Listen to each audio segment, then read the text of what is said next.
মিলে রাজনৈতিক সমস্ত দল ভুলে গিয়ে, দলমত ভুলে গিয়ে একসঙ্গে মহাবারণী মেলা হচ্ছে। কি আনন্দ, কি আনন্দ! ভক্তরা চেয়েছিল এইটা, ভক্তরা চেয়েছিল এইটা। রাজনীতির জায়গায় পড়ে থাকুক, আমার মা, আমার ঠাকুর, সবাই আমরা একসঙ্গে চলবো।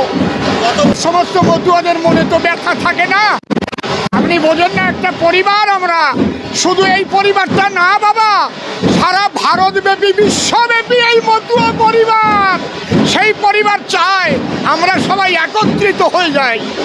একটা বিষয় বারবার আর হবে না, আর হবে না, সব মিটিয়ে যেসব পিছনের কথা ছেড়ে দেন, আর হবে না। সর্বশেষ কি মাতৃশক্তিতে আসতে হলো?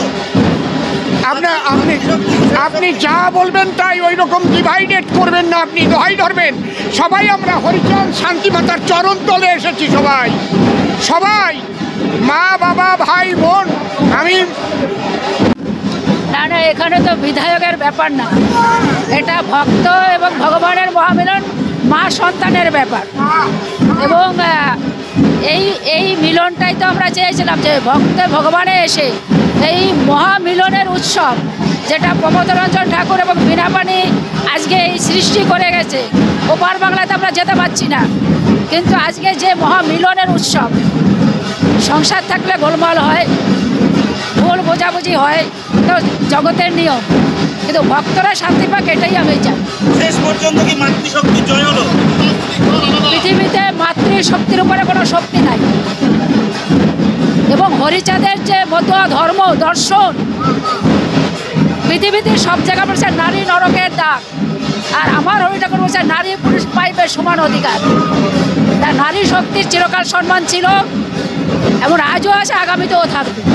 এটা আমরাই জন্ম দেই, পৃথিবীর সৃষ্টি করি আমরা, নারী না হলে কোনো সৃষ্টি হয় না। বিগত বছর মেলার সময় মমতা ঠাকুরের চোখে দেখা গেছিল কান্নার জল, আজকে জল ছলছল করছে, এই জল কিসে? এই জল আমার ভক্তের জল। গতবার যেভাবে যে তাণ্ডব হয়েছিল, ভক্তরা সঙ্গে সঙ্গে বেরিয়ে চলে গেল, কিন্তু আবার সেই ভক্তরা ফিরে এসছে আনন্দে নিয়ে। সেটাই আমার মনের ভেতরে আজকে সেই পুরনো স্মৃতির কথা মনে পড়ে চচ্চল চলছে।